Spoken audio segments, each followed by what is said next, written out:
양구라는 이 지정학적인 상태는 독도에서 백령도, 한라산에서 백두산, 거기에 완전히 백곡지대, 탄전지대예요.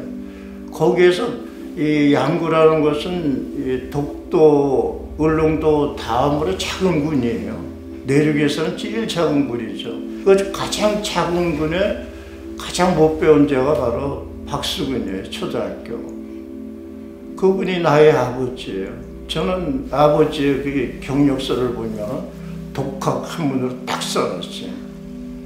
그게 제일 멋있어요, 아버지. 우리가 단칸방에서 딱 6명이 쪼르륵 자거든요. 아버지는 아침에 일어나시면 이부자리서부터 개요. 그다음 이부자리를 치고 저 윗목에 이제 장롱에 집어넣으면 그다음에 요강을 들고 나가요. 요강을 다 부시고 그다음에 마루걸레를 해요. 손금성 그때는 마루가 굉장히 넓었는데 아버지가 앉아있는 모습 보면은 어른 한 5명이 앉으면 그냥 꽉 차는 마루예요. 그게 이 진먼맨이나 마가레트 밀러 부인이나 이런 분들이 와서 시루 신고 그 마루에 올라가서 그림 감상하고 그림도 사주시고, 어머니는 겨울이면은 그 추위에 양지바른 그 뒤지 앞에서 양은 달아 큰 거 넣고 우리 땡 얻은 이 빨래들을 빨고, 그냥 평상시에는 이제 누나나 우리는 동네 애들마다 연극도 하고 노는, 그야말로 한 모퉁이에서 아버지가 갑과 한 1m 되는 거 이렇게 놓고서 가서 늘 이젤도 없이 그리셨거든요. 그러니까 이 미닫이도 없는 마루는 바로 아버지의 이제 화실이자 또 우리들의 놀이터자, 어머니의 이제 빨래터이자 화랑이자, 그야말로 뭐 완전히 다기능이었죠. 뭐 미닫이 문이 없으니까 그럼 어떤 때나 행상인들이 와요. 박물장터들이 와서 앉아서 이렇게 이제 그림을 물거리 보다 보면 뭐 10부였고 뭐 그 당시에 아버지 그림은 그림이 아니었어요. 아버지 그림을 알아줄 사람은 제가 알기로는 이제 박동선 선생님, 마가레트 밀러 부인, 그리고 건축가 김수근 선생, 그리고 뿌린 깊은 나무에 그런 분들이 아버지 그림을 큰 그림도 사주시고, 그렇게 한 5분 정도 외에는 아버지 그림을 알아주질 않았어요. 저런 뭐 물레방아 돌아온 이발소 그림 참새가 뭐 앉아있고, 사과면 사과처럼 그린 게 그 당시에 그림이었거든요. 그 행상인들이 오고 보다 보면 초등학교 나왔으니까 쌓인 수군이 보이는 거예요. 그림은 안 보이고, 그러다가 이렇게 보면 나무도 있고 사람도 있고 이런 하나의 그 형상성이 오면 그들이 이제 중얼거리는 게 뭐냐면 나무들이 수근수근하는 거 그렸나 봐. 그걸 저기 사람들이 수근수근한 걸 그렸나 봐.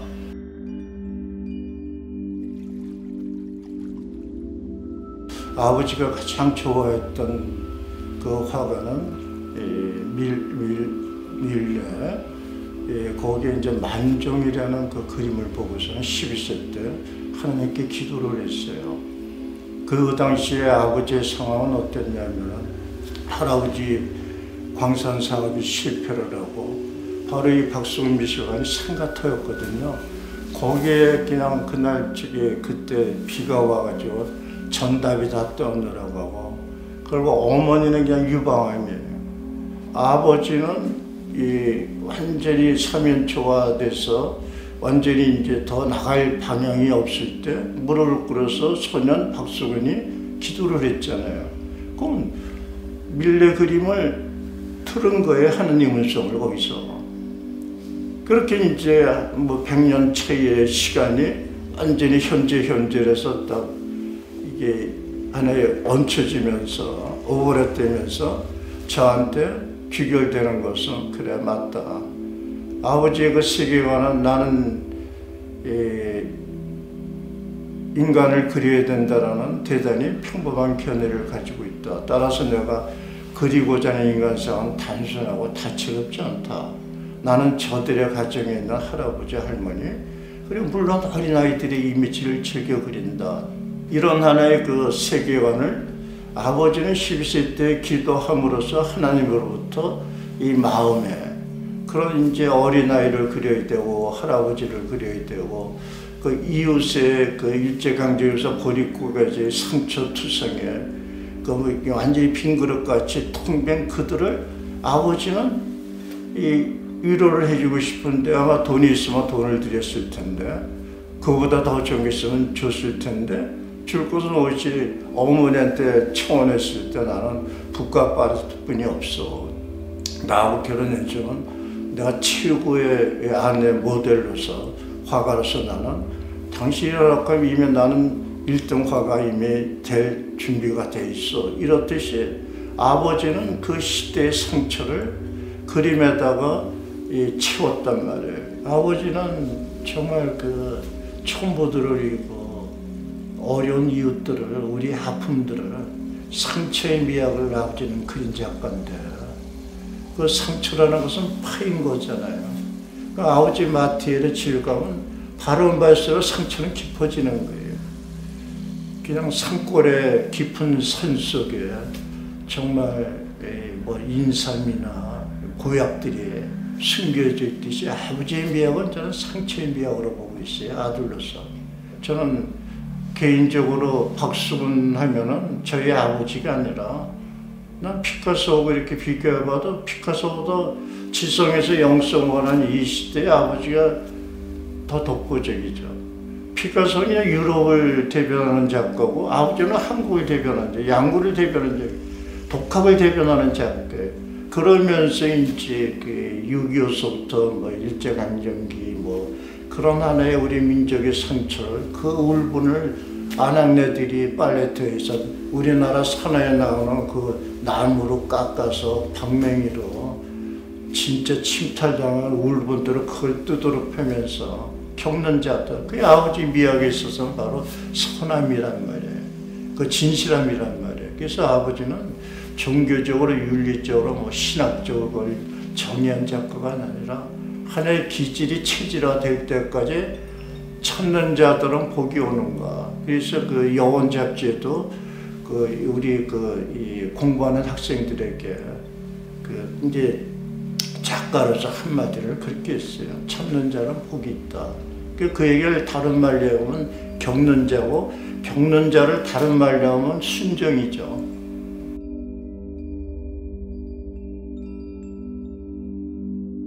지금 평양은 뭐 그냥 우리가 생각하기보다 싫은 그런 하나의 같은 민족이면서 서로의 동족 상대의 아픔을 겪고 있지만 윤주식 선생님 같은 경우는 거기 떠나왔어도 늘 고향이 아침이고 고향이 저녁이었단 말이에요. 그것이 노란색에서 주홍색으로 이런 굉장히 강렬한 색채로서요. 또 칠하고 또 칠하고 칠해서 빛을 마치 썰어서 거기에다가 캔버스에 붙인 것처럼 그 강렬한 이 그리움을 붓으로 그냥 수평선으로 계속 그리면서 새가 있으면 또 손으로도 하고 이 면과 면을 갖다 자꾸 이렇게 하면서 나오는 그 아우라, 종일지쯤은 찢어지는 그런 하나의 그 빛결이라 할까, 색깔이 아니라 빛결로 저는 고등학교 때 봤어요. 아, 이거는 빛을 썰어서 아마 오브제로 붙인 그런 효과를 마음속에 가지고 있었대. 그렇게 일축시켜 놓은 그 붓 한 올 한 올 달아가면서의 그 칠한다라는 것과 아버지는 이렇게 읽어보면 나는 그저 바르기만 했어요. 그러더라고요. 그럼 칠하는 거 바르는 거 무슨 차이냐.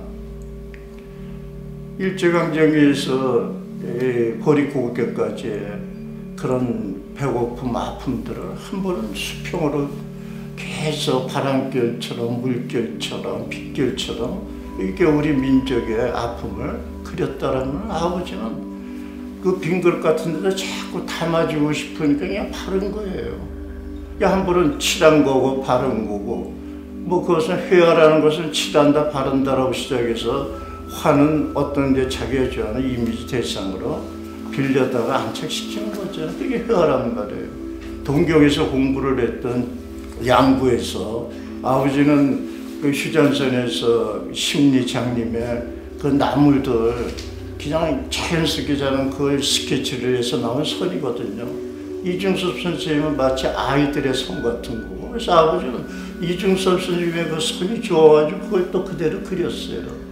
뿐만 아니라 세계 유명한 작가들이 동양 정신이 들어있는 것 같은 그런 아우라에서 아버지는 그대로 또 모사도 하고 베껴보기도 하고 아버지 손으로 다시 한번 그걸 소화하는 이런 하나의 그 기질, 그런 하루하루에 밥은 먹고 싶으나 먹어야 되는 밥처럼 아버지는 그리고 싶으나 쉽지 않으나 무분별하게 이렇게 와닿는 작가가 있으면 전부 다 그냥 쉽게 해서 흉내도 내보고 모작도 해보고 그렇게 공부를 했어요. 이 얘기는 뭐냐면은 우리 윤주시 선생님도 뭐 야스파라든지 이 외국의 그 누구 좋아하는 작가의 그 지도받은 그런 분들을 통해서 임팩트 있게 영향을 받은 걸 다시 바로 우리나라의 그 민족이라든지 그리움이라든지 이런 것을 그리움이 물감이 되고 붓이 그것을 이렇게 달래주는 마치 옷 입혀주는 것처럼 가위질을 하든 뭐 하는 것처럼 그런 퍼포먼스로 윤주시 선생님도 그렇게 그려왔단 말이에요. 그러면 이준서 선생님 같은 경우도 똑같단 말이에요. 맞섰고 여사 얼마나 보고 싶었겠어요. 뭐 어머니가 팔레트에서 우리 어머니를 전모를 이제 처음 보고 첫 번째 데이트한 장소거든요.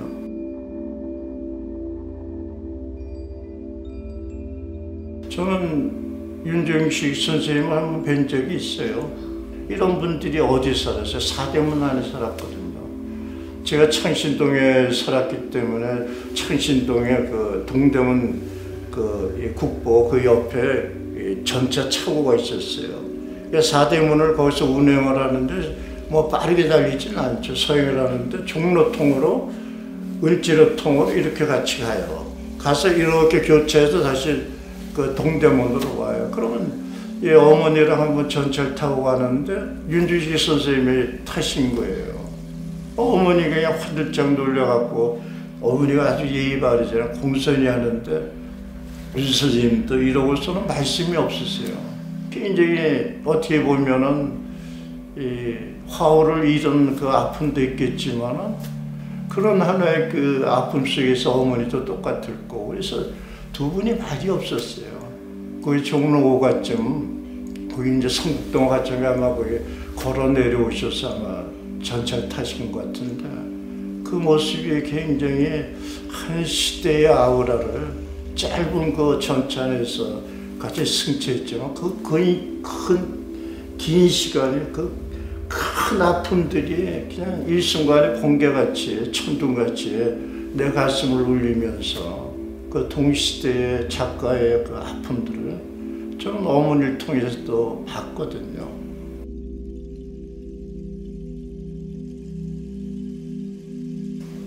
이 마그레트 밀러 부인이라고 아버지의 어머니만큼의 아버지의 전모를 정말 살갑게 외국인인데도 불구하고 이 어머니만큼 아버지를 사모하고 아버지의 자리에 세워주신 분이거든요.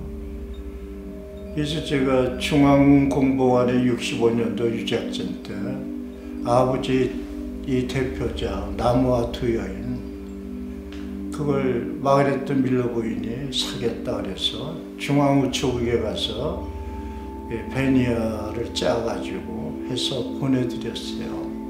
어느 날 그 김영수 두성갤러리 대표 이전에 굉장히 그 그림의 안목도 높고 또 그 사업가의 직원이라 또 그림을 움직일 수 있는 자산도 있고 또 그런 우리의 한국적이고 민족적인 작품을 우리적인 하나의 그 아우라로 끌어들이고자 하는 열정도 있으신 분이고 그래서 제가 인사동에서 김영수 만났죠. 만나가지고 아버지 그림 드려옵시다.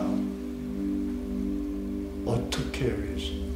난 돈이 없으니까 물질적인 것만 해주시면은 어머니 동반 또 제가 편지 띄우고 해서 아버지 그림을 드려왔으면 좋겠습니다. 뭐 애국의 쪽이 뭐 딴 겁니까? 그 하실 수 있겠죠? 했더니 좋다고. 그래가지고서 이제 그 김양수 씨하고 그 일을 착수했죠. 이제 전화도 걸고 편지도 쓰고. 그래서 마가레트 밀러 부인한테 분명한 그거에 이 목적의식이 있어야 되고 그것을 왜 한국에 들어와야 된다라는 하나의 그 정체성 중요하잖아요. 그래서 이제 편지도 쓰고 영어를 못하니까는 이제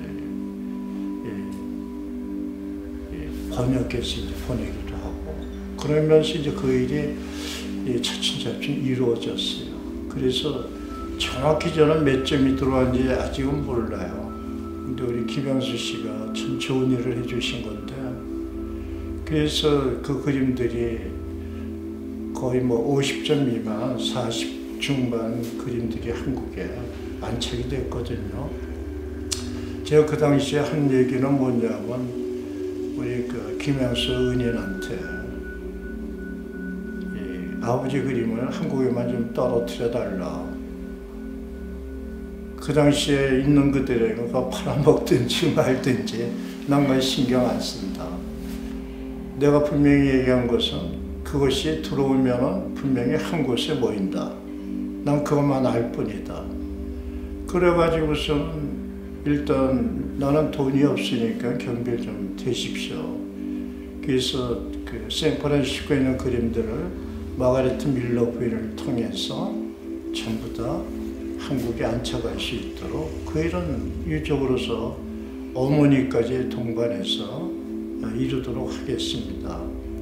사실 창신동 시절에 52년도에서 63년도까지 거기서 살았거든요. 아버지의 전모는 거기서 이제 활짝 열렸죠. 딱 10년 동안 아버지 인생이 그걸로 이제 시작이자 끝이거든요.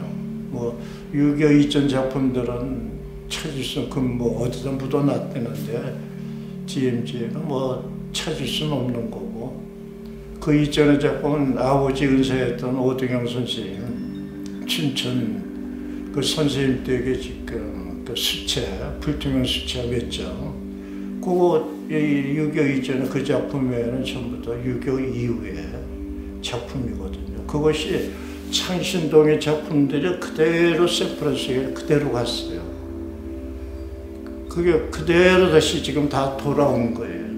그렇게 해서 이제 그 40몇 점이 한국에 이제 안착이 됐죠. 그러면서 이제 무사히 아주 보석 같은 작품들이 다 나무와 두연이도 들어오고 그래가지고서는 얼마나 난 기뻤는지 모르죠. 그 샌프란시스코 왔다가 다시 왔어요, 고향으로. 그걸 노스토스라는 바로 이 물고기가 오대양 육지에 돌아다니다가 다시 돌아오잖아요, 연어가. 왔듯이 왔어요. 아주 건강하게 돌아왔죠. 그거와 같이 그림 45명의 아버지 미학의 용사들이 돌아온 거 아니에요.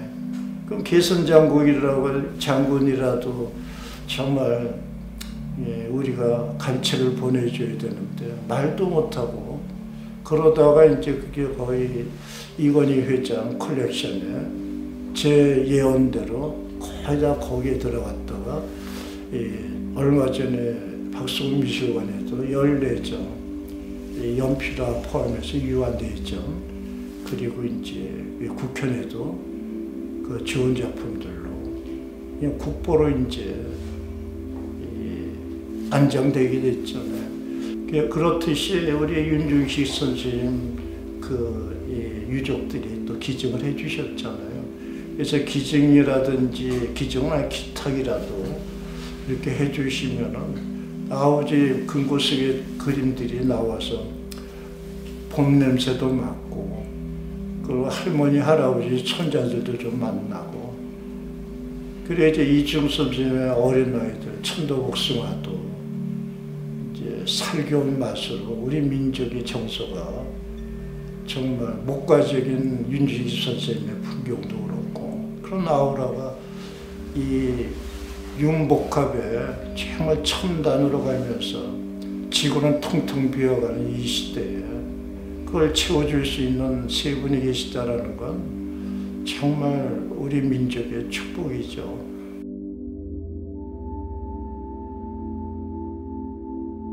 저도 77살에 이제 초로의 나이가 됐는데요. 지금까지 살아오면서 아버지의 그 세계관과 또 살아오신 하나의 발자취가 아직까지도 아버지가 그리웠던 것들, 또 윤중식 선생님이 그리웠던 것들, 또 이중섭 선생님이나 이런 고인이 돼서 하늘에서 지금 내려다보고 계시지만 다소곳이 같으면서도 다르고 다르면서도 같은, 윤중식 선생님도 1914년생이시잖아요. 아버지보다 1년 선배님이세요. 그래서 그 아버지의 이 아우라나 윤중식 선생님의 아우라는 또 이중섭 선생님은 동시대의 같은 화우로서 같을 수뿐이 없죠. 아버지는 1914년에서 65년도까지 일제강점기를 겪었죠. 6.25를 겪었고 4.19, 5.16, 강원, 홍수, 전염병, 보릿고개, 이렇게 한마디로 이상화 선생님은 빼앗긴들에도 본영문가, 안중근은 윤봉길이라는 총칼을 가지고 우리나라를 지켰잖아요. 그러면 그 동시대에 윤 선생님이나 이 선생님이나 아버지는 무엇을 가지고 지켰는가 라는 것은 다를 수가 없거든요.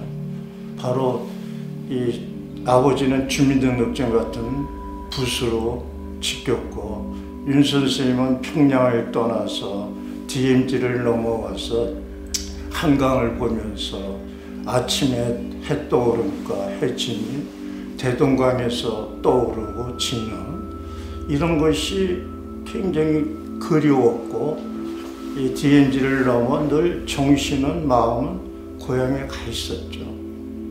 그렇다면은 윤중식 선생님이나 이중섭이나 박수근의 그리움은 이중섭 선생님이 또 일본의 그 부인 또 이 자녀들 이런 것을 그리워하면서 이차원 평면에다 6.25라든지 일제강점기라든지 그 시대에 빈그릇 같은 시대에 계속 담아주신 분들이거든요. 그것이 이번 전시가 봄날에 봄 향기로서 전시가 된다는 것은 정말 예술 이제로서, 또 우리 아들도 그림 그리지만 예술 3세로서의 이 시대의 현역 작가들이 그것을 잘 그 아우라를 다시 구선 숭늉처럼 해서 커피보다도 더 맛이 멋있는 하나의 그 차향을 일궈내는 그런 하나의 이 전시가 되리라 저는 믿는데, 이러한 세 분의 만남이야말로 우리나라의 정말 보고 중에 보고라고 저는 같은 길로 가는 후배로서 작가로서 굉장히 당당할 수뿐이 없는 우리적인 이제 그 아우라가 그 속에 있다. 그래서 많이 이제 아버지를 아직도 연구를 하고 있고, 또 그래서 또 이렇게 국립도 아닌 작은 성북구라는 그것이 우리나라를 또 대변해 줄 수 있는 행보가 된다라는 거에 저는 마음에 정말 간절을 보냅니다.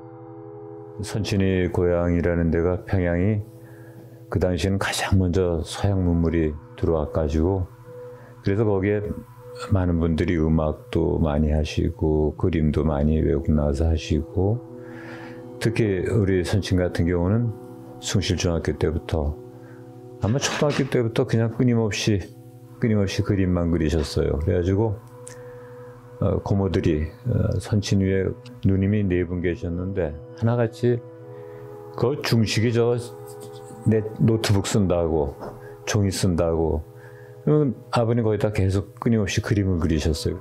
집에서 대동강변까지 사생도구를 가지고 가시고 낮 그림, 저녁 그림, 특히 저녁 그림을 많이 그리셨죠. 그래서 식구들이 밥 때 놓친다고 찾으러 오고 그랬던 이야기도 들었습니다. 그분한테는 그림 빼면은 거의 젊은 시절이 없을 정도로 열심히 그림을 그리셨고 그래가지고 결국 동경에 가서 공부를 하시고 들어오셨죠.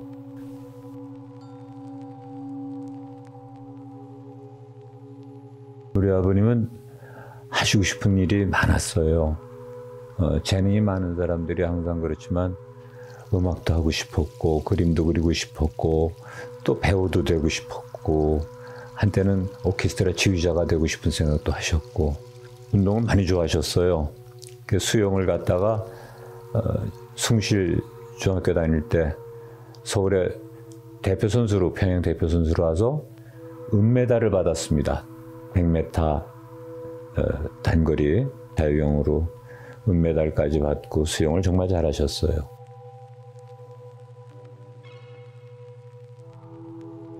그리고 전쟁이 났어요. 전쟁이 나가지고 일단 김일성 공산당 치하에 있는 동안 집안의 모든 고초가 다 왔어요.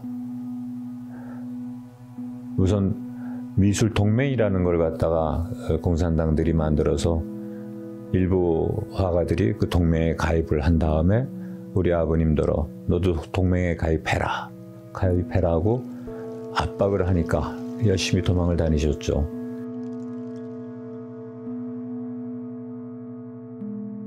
공산당 그 체제하에서는 도저히 견딜 수 없었던 아버님은 집안에 어르신 2분, 저한테는 할머니, 할아버지를 남겨놓고 모든 식구들을 데리고 이제 남쪽으로 내려옵니다. 1.4.5 때 중공군이 개입하면서 저희도 같이 국군과 같이 이제 피난을 나오는데 좀 뒤처졌죠.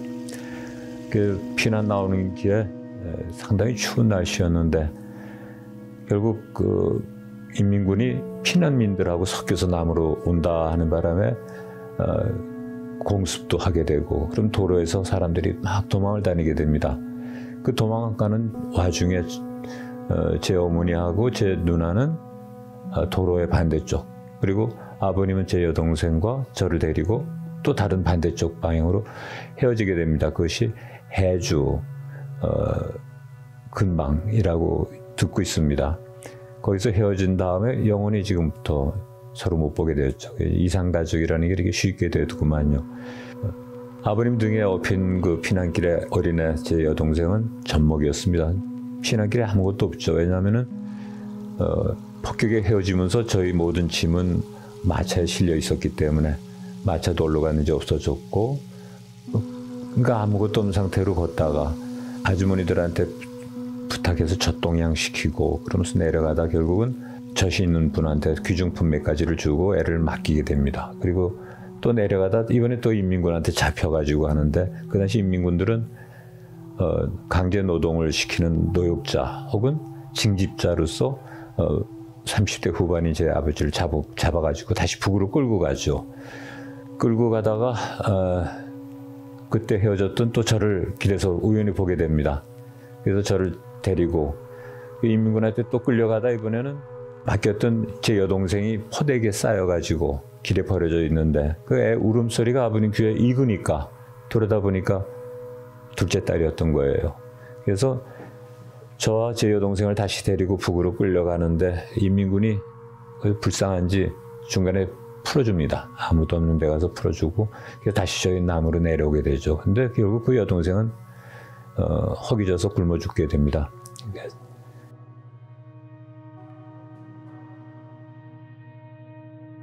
그때 전쟁 때 그 내려오면서 너무 참혹한 광경을 많이 봐서 아버님은 그걸 갖다가 스케치로 남겼어요. 20여 장의 스케치를 남겨놓고 후일에 그걸로 작품을 만들어 보겠다라고 메모를 간단하게 남겼습니다. 그 중에 일부는 군상이라는 제목으로 사람들이 신음하는 그런 모습들, 붉은색으로 그림을 그려놓은 것이 몇 작품이 남아 있습니다.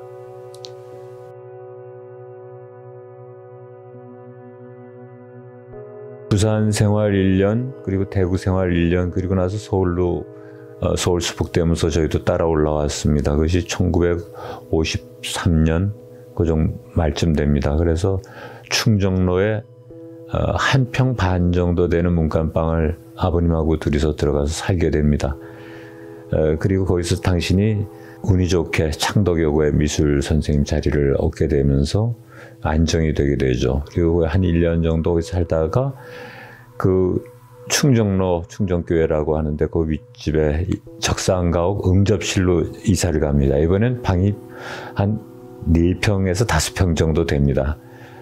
그런데 그 집에서 그림을 갖다가 벽에다 박으려면은 못을 박아야 되는데 그럼 집주인이 쫓아내려옵니다. 그래서 결국 거기서도 견디지 못하고 부가인동 산동네로 올라가게 되는데 그 거집에서 살다가 당시 아버님 평양 친구분 4분이 계셨는데 한 분은 2대 음대 학장을 하셨고 한 분은 시립대 교수를 하셨는데 그 친구분 4분이 동네 우리 집 옆에 빈집이 있으니까 이 집 사가지고 오라 해서 드디어 처음으로 집다운 집 방 3개짜리 한옥으로 저희가 이사를 가게 됩니다. 그리고 거기서 아버님이 결혼을 하게 됩니다. 1959년에 결혼 10월 24일 유엔데이를 제가 정해서 결혼 날짜를 택일했습니다.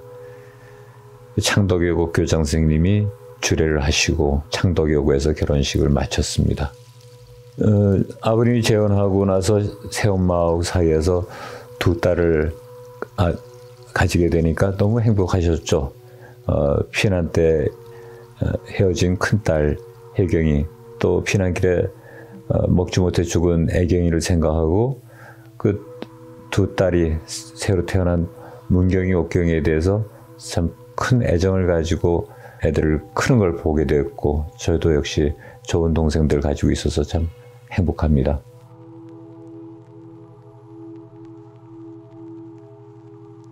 성북동이라는 골짜기가 참 좋은 골짜기였습니다. 1963년에 저희가 이사 올 무렵에는 성북천이 범람이 되면 사람이 떠내려가고 또 무마차가 다니는 길이 끊기는 부분이 어디였느냐면 쌍다리까지만 바퀴가 굴러갈 수 있었습니다. 그 위는 완전히 숲이었죠. 이 성북동이 너무 좋고 깨끗하고 그래서 이 언덕 위에 저희가 집을 하나 장만을 하게 됐습니다. 그게 1963년 당신 돌아가시던 2012년까지 만 50년을 당신이 여기서 그 그림을 그리시면서 고향으로 삼은 그런 역사가 됩니다.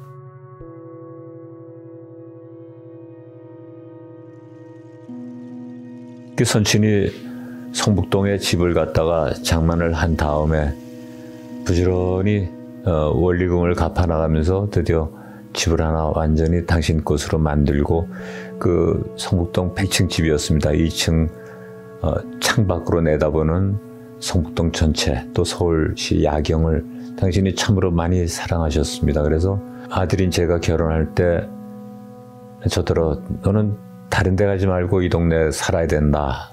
그러시면서 당신이 늘 부러워하던 그 아랫집 123번지 소나무 있는 집을 저한테 강권을 하셔가지고 결국 신혼생활을 제가 이 23번지에 사게 됩니다. 그리고 아버님이 그 소나무 사랑으로 저희 합류하게 돼서 화실을 아래쪽으로 옮깁니다. 그리고 그림을 갖다 쭉 그리시다가 옆집을 사서 그 옆집은 옛날에 세계 챔피언했던 김유수가 살던 집입니다. 그것이 24번지인데 그 집을 사서 몇 년 후에 다시 지금의 그 2층 집을 짓게 됩니다. 그리고 아버님이 별채 작은 23호에서 24호 2층에 방 2개를 침실과 화실로 쓰게 되면서 50년이라는 기간을 갖다가 이 성북동 145번지에서 화업을 갖다 이어나가게 된 겁니다. 아버님도 사랑하셨고 또 저도 역시 우리 가족들한테는 여기가 고향 같은 곳이기 때문에 참 아름답게 지켜지기를 바랄 뿐입니다.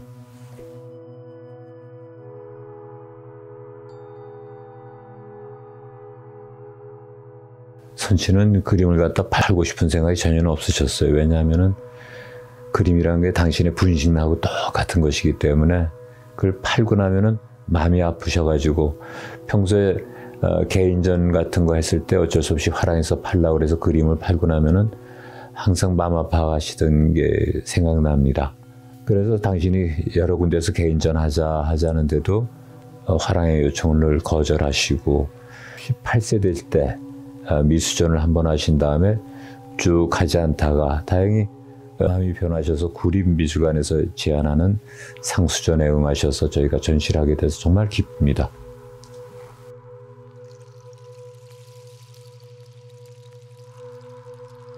구림미술관의 상수전으로 당신의 작품이 다시 이렇게 세상에 나오고 나서 당신이 항상 저희한테 얘기하는 게 뭐냐면은 이 그림을 흐트러뜨리지 말아라. 자식들한테 거의 유언처럼 늘 하시는 말씀이 그림이 흐트러지면 그 가치가 없어지니까 항상 보관하고 그것이 하나의 그 지역사회에 도움될 수 있도록 하여라.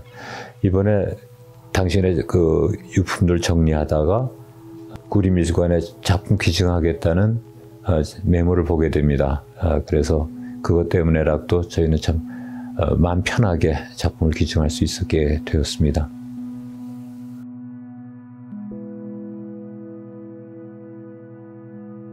아버님의 가장 큰 소원은 그림이 흐트러지지 않고 잘 보관돼서 미술관으로서 개인 미술관으로서 만들어지는 겁니다. 그래서 제가 바라기는 저희가 기증하는 이 작품들이 윤중식 기념미술관 아니면 성북구림미술관의 분원으로서 영구 보존되면서 또 당신이 그동안 수집했던 모든 자료들이 근대 미술사의 하나의 그 큰 도움될 수 있는 가치 있는 제품들로서 이 지역사회에 환원될 수 있는 그런 기회가 되기를 정말 충심으로 바라는 바입니다.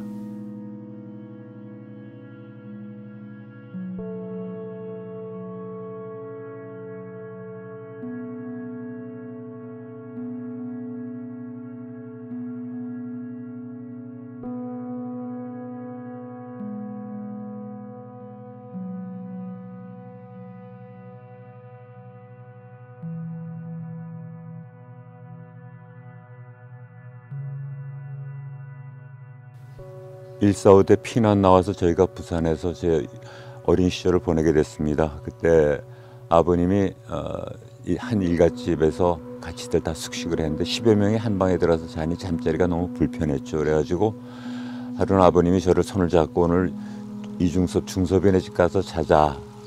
그리고 저희 부둣가로 이중섭 씨를 만나러 갔었어요.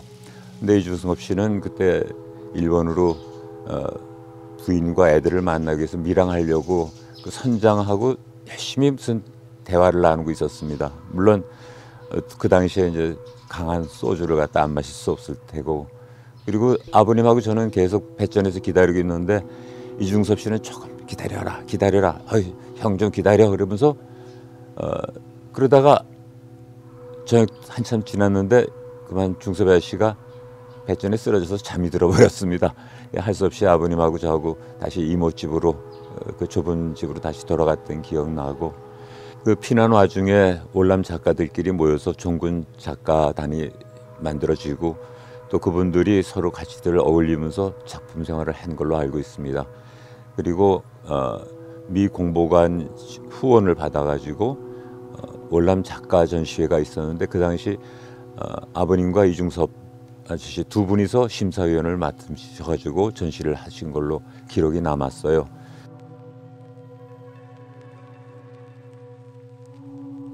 서울로 와서 북아현동에 제가 살고 있었는데 그 당시 이제 중섭 아저씨가 돌아가셨죠.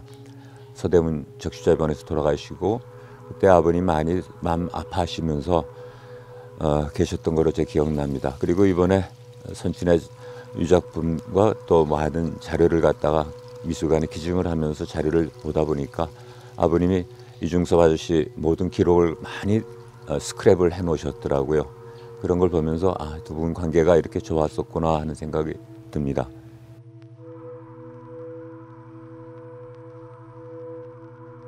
서울 수북 아버님이 창덕여고에 미술교사로 계시면서 그 당시 창덕여고는 지금 북천 쪽에 있었습니다.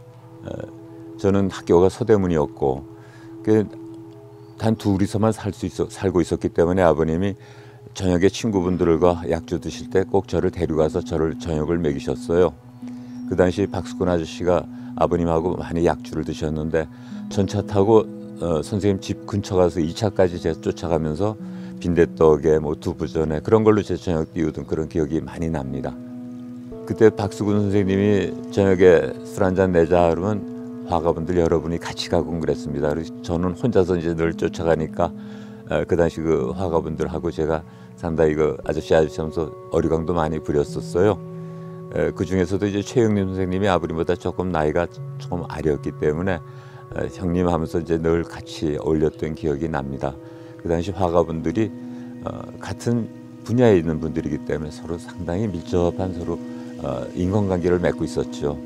최영림 선생님은 평양에서부터 이중섭 씨랑 다 같은 아버님과 교류 관계가 있었습니다. 그래가지고 피난 나와서 저희 서울에서 지낼 때 같이들 박수근 씨도 모였을 때 같이 식사하고 또 최영림 선생님이 약주를 많이 좋아하셨습니다. 그래가지고 아버님하고 아주 많이 어울렸던 기억 나서 저한테는 최영림 선생님은 그냥 아저씨 불렀던 기억이 나고 또 연합장 같은 거를 보내실 때 항상 그 그림을 그리셔가지고 은지와 같은 걸 보내시고 그랬죠.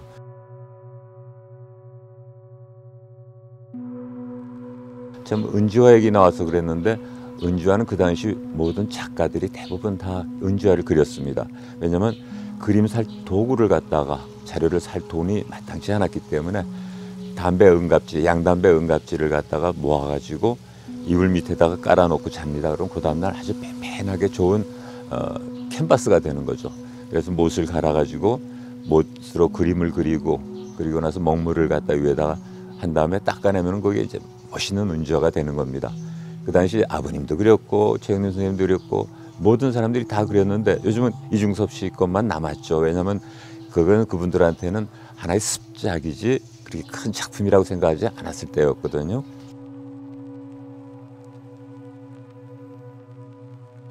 서양화에는 임직순 선생님이라든가 김영구 선생님, 또 이정무 선생님, 황유엽 선생님, 유영국 선생님, 또 그리고 가까웠던 홍정명 선생님, 평양에서 같이 내려오신 분이죠.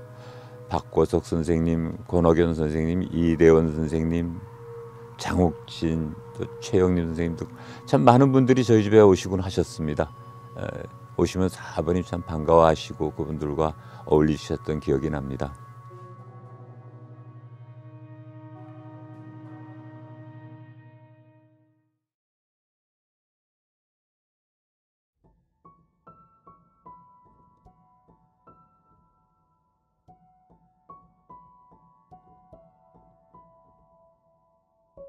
윤중식 선생과 이중섭의 인연은 어쩌면 초등학교 때까지 거슬러 올라갈 수도 있어요. 같은 평양이었고 그 활동 무대가 비슷했기 때문에 특히 동아일보사에서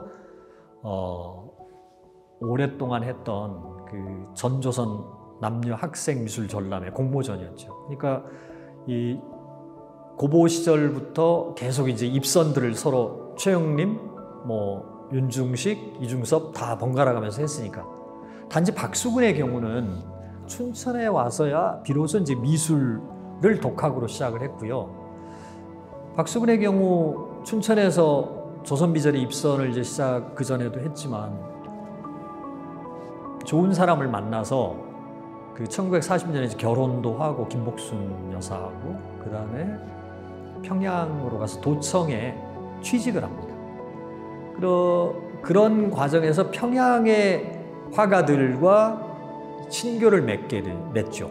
주호예라는 이제 아주 예쁜 단체가 있어요.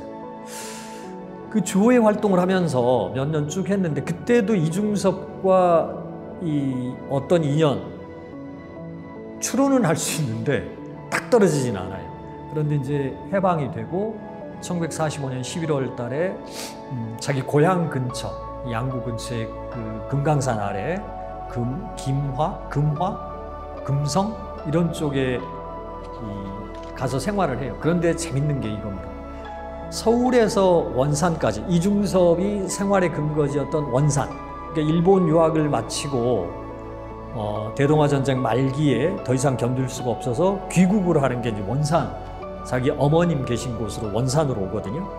근데 이 경성과 원산을 잇는 경원선 철도가 이제 생겼고, 바로 그 경원선 열차의 노선이 뚫고 지나가는 곳이 금화, 금성 이쪽이에요. 뿐만 아니라 해방이 되고 평양이 이른바 북한의 미술 중심이 됩니다. 그러니까 1946년에 해방기념미술 전람회가 열렸을 때 북한 지역 전역에 활동하는 우리 조선의 미술가들이 모두 다 이제 그 해방 1년을 기념해서 대부분 다 출품을 해요. 그리고 친구들을 만나기 위해서 대부분 다 또 평양으로 집결을 합니다.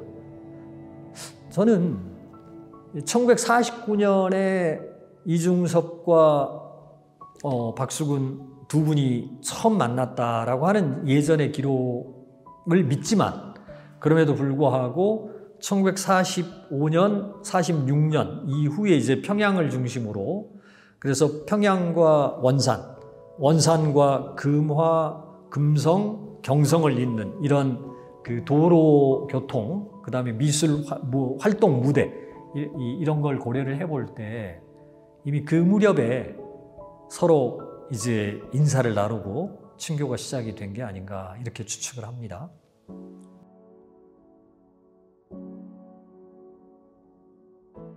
이번에 그 윤중식 선생님하고 최영림 선생님의 은지화가 나온다고 들었어요.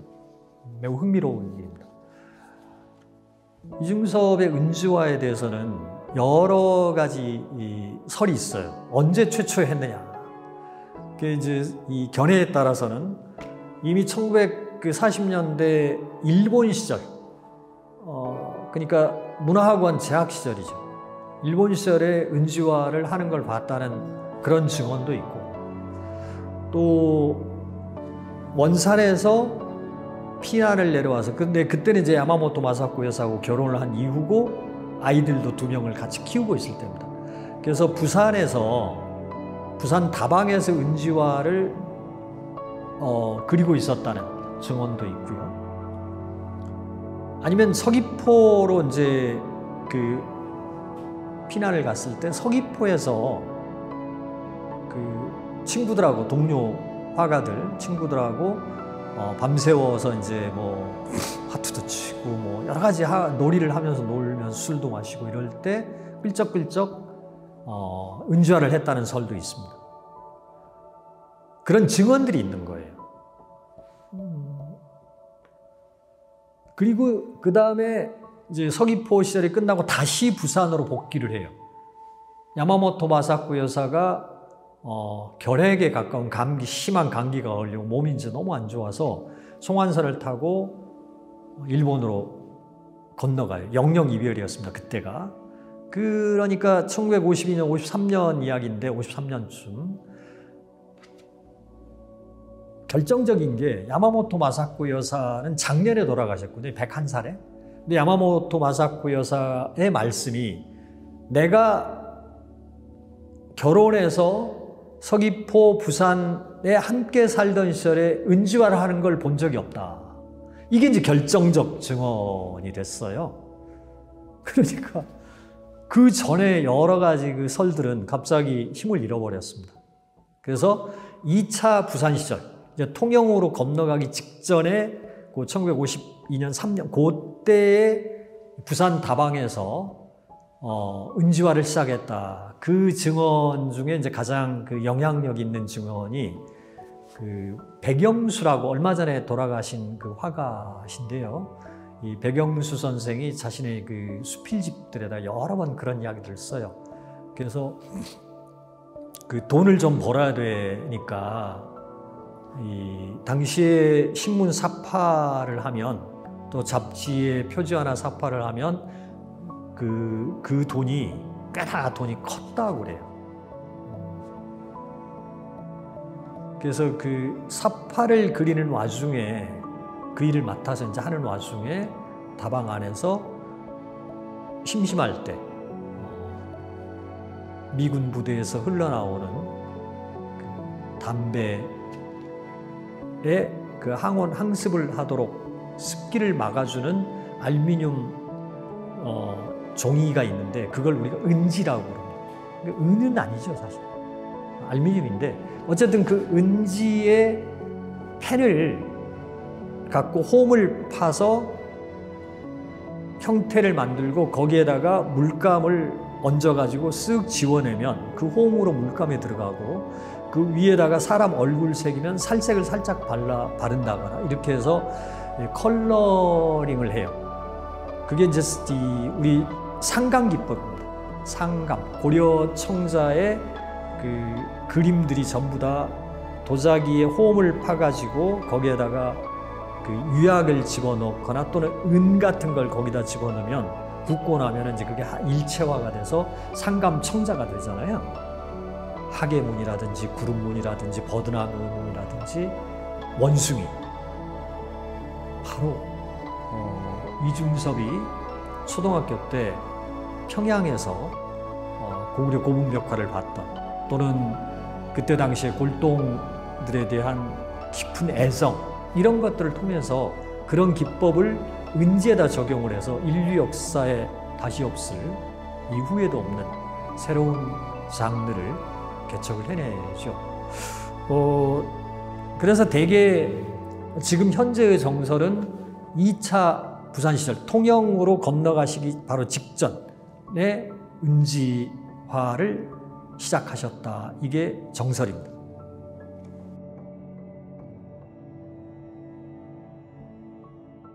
마침 그럴 때 유석진 박사라고 한국 임상병리학의 태두라고 오늘날 그렇게 이제 돌아가셨지만 평가를 받네요.